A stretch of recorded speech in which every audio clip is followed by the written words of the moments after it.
هو هاني سلامة فين؟ فاكرين هاني سلامة ده مش كان جات له فترة كده كان نجم وبيكسر الشباك في السينما وبيعمل افلام كتير، حتى بعدها بدأ يرجع للتلفزيون وبرضه بدأ يزق وكان ممكن ينجح. فجأة اختفى، ما سمعناش عنه خالص. حسيت كده انه جه على دماغي، هو الراجل ده راح فين؟ هاني سلامة ده فين؟ انتوا مخبيينه ولا ايه؟ فتعالوا النهارده نشوف ايه هي اهم الاعمال او ايه الحاجات اللي عملت اسم هاني سلامة وخلته نجم او كان نجم يعني.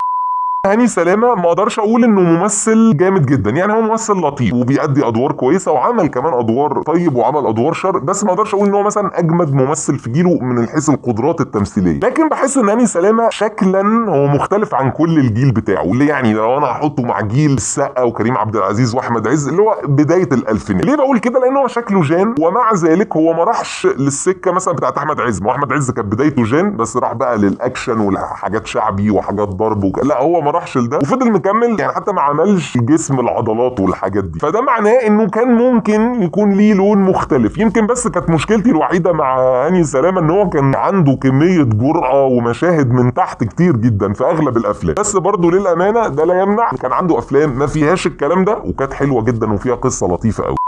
ايه بقى اهم الافلام اللي اشتغل فيها او كان بطلها يعني هاني سلامة؟ هو هتلاقي مبدئيا ان من بداياته لحد ما توقف اغلب الافلام كانت يا اما مع يوسف شاهين يا اما مع خالد يوسف. هو بدايته كانت سنة 1997 في فيلم المصير، طبعا ده ما كانش بطولته، ده كان بطولة نور الشريف، بس هو كان واخد مساحة كبيرة جدا اللي هو ابن الامير. يجي بعدها على طول فيلم الاخر، ده بقى كان اول بطولة مطلقة ليه، كان هو وحنان ترك وكانت معاهم نبيلة عبيد ومحمود حميدة. والفيلم ده وقتها كان من الافلام القليلة جدا ليوسف شاهين اللي جابت ايرادات ونجحت وكسرت الدنيا. ويجي بقى بعدها سنة 2001 فيلم العاصفة، وده بقى كان فيلم حلو جدا. هو الفيلم ده بطولة يسرا وكان هاني سلامة معاه ومحمد نجيب. ليه بقول الفيلم ده حلو؟ لان الفيلم ده لا كان فيه مشاهد خارجة ولا كان فيه اي حاجة، وكمان كان بيناقش قضية، يناقش فكرة لما الدول العربية بتقف قدام بعضها وبيتخانقوا وشبه ده بالاخين، فكان عامل فكرة حلوة جدا. بس ده كان اخراج خالد يوسف مش يوسف شاهين. وفي نفس السنة هاني سلامة عمل اعتقد يعني اكتر فيلم لحد النهارده هو عايش، فيلم السلم والتعبان. ما كانش هو بس، كان هو وحلا شيحة واحمد حلمي، بس اعتقد ده كان من الافلام اللي هي تقدر تقول عليها النهارده كلاسيكيات، لدرجه ان لما اتعمل الجزء الجديد سلم والحيحان لعب عيال ده، طبعا الناس قالت لك لا السلم والتعبان الاولاني كان حاجه نظيفه جدا غير القرف اللي احنا شفناه. وفي نفس السنه برضو عمل فيلم اصحاب ولا بزنس، بطوله مشتركه ما بينه وما بين مصطفى قمر، وبرضو الفيلم ده كان فيه حاجه لطيفه انه مش خارج، يعني ما فيهوش حاجه خارجه، وبرضو كان بيناقش قضيه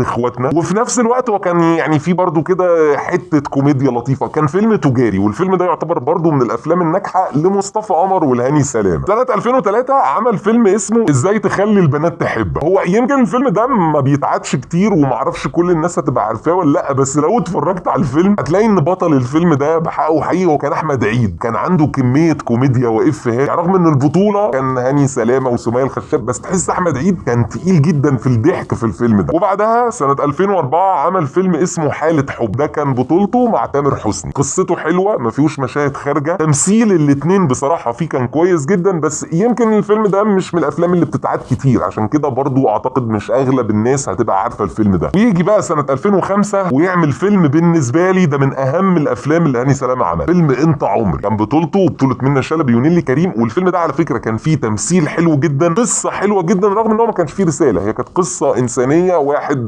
جاله مرض بيسيب مراته بيقابل واحده تانية مريضه، يعني القصه انسانيه، لكن كان تمثيلهم كلهم بصراحه فيه حلو جدا. في نفس السنه بدا بقى يرجع انه يشتغل كتير قوي مع خالد يوسف، يعني مثلا هتلاقي فيلم ويجا ده كان سنه 2005. هو الفيلم ده طبعا كان كله حاجات شمال، وكان يعني غير المشاهد افكار شمال، الجروب كله كانوا سلطه في بعضهم، بس رغم كده ما اعرفش يعني للامانه بحس الفيلم ده لطيف بعيدا عن الحاجات الشمال اللي فيه. كان في مثلا هند صبري، شريف منير، الاثنين دول بالذات كنت بحس تمثيلهم حلو جدا. سنه 2006 عمل فيلم خيانه مشروع مع سمية الخشاب ومع مي عز الدين، والفيلم ده برضو كان فيه نسبه سلطه عاليه جدا، بس يمكن وجود مي عز الدين، لان مي عز الدين ما بتعملش المشاهد الخارجه، كان وازن الدنيا شويه، يعني ملجمهم شويه، فيعتبر برضو فيلم من الافلام اللي لحد ما لطيفه. بس ده بقى سواء هو او ويجا كانوا من الافلام الناجحه قوي، يعني ده كان افلام ايرادات عاليه جدا. بعدها عمل فيلم اسمه الاولى في الغرام، المفروض ان الفيلم ده كان كوميدي ما بينه وما بين منى شلبي، والغريبه ان الفيلم ده تاليف وحيد حامد، بس مع ذلك الفيلم قالش وحش جدا. وده كده كان من وجهه نظري يوصل لي انه هاني سلامه ما ينفعش في الكوميديا. يعني ماشي ممكن نعمل رومانسي، ممكن نعمل دراما، ممكن نعمل كوميديا، بس ما نبقاش احنا اللي بنقدم الكوميديا. لكن ككوميديان انا بحس ان ده كان تجربه فاشله جدا. سنه 2008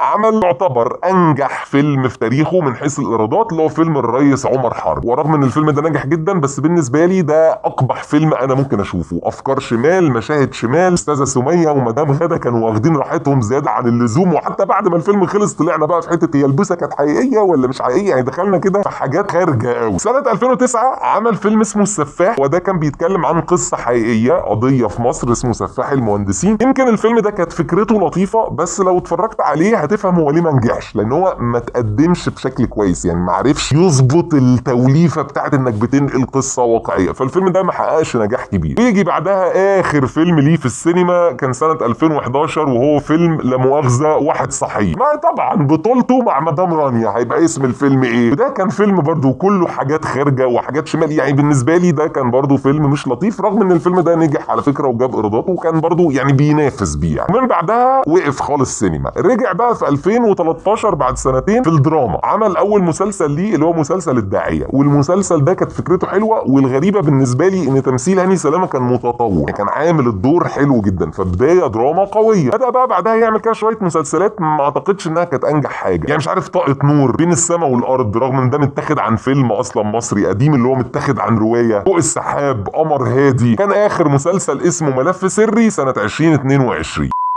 اللي هتلاحظوا على هاني سلامه ان من ساعه ما توقف عن التمثيل، او يعني اخر عمل ليه، هو بيطلعش اصلا بقى. يعني مش بس ما بيمثل، انا لا بشوفه في برامج ولا بسمعه حتى في برنامج راديو، ولا بشوفه بيطلع في مقالب رامز، ولا بشوفه في سحور، ولا بشوفه في يعني تحسه اختفى اعتزل. رغم كده هتلاقي كل شويه بتطلع اخبار ان هاني سلامه بيحضر لحاجه وبعدين يتلغي، او انه هتشوفوه في رمضان اللي جاي وبعد كده يتلغي ما يشتغلش. على الرغم من تحفظاتي على الجرأه الكتير في تاريخ الافلام بتاعته، لكن بقول انه هو عمل افلام كويسه كممثل. يعني مثلا بجد انا بالنسبه لي افضل فيلم هو فيلم انت عمري، لان القصه تلمسك. ساب مراته لما اكتشف ان عنده مرض هيؤدي لوفاته، بالصدفه بيقابل واحده هي كمان عندها نفس المرض، فبتنشا بينهم قصه حب. بعد ما بعد عن مراته، بعد كده مراته تقفشه، يا اما يفضل مع دي وصحته تتحسن، يا اما يرجع لمراته، فبيقرر يرجع لمراته وفي الاخر بيتوفى. هي قصه دراميه بس كانت لطيفه جدا. ولما رجع للمسلسلات، او لما بدا يشتغل مسلسلات، في مسلسل الداعيه كانت بدايه قويه جدا. بعد كده ما حسيتش ان هو عمل مسلسلات اقدر افتكرها يعني، او كانت بتنافس، او يمكن كمان انت هتتفاجئ انا يعني اغلبنا ما سمعناش اساسا على المسلسلات دي. فاتمنى ان يكون غيابه ده وراه انه هيرجع بشكل مختلف. سلامه برضو احنا بنتكلم في بتاع 50 سنه، فيرجع بقى بحاجات تناسب ادواره او سنه، يعني مش تناسب شكل قديم الجان وكده. وده اللي احنا هنشوفه لو رجع اصلا.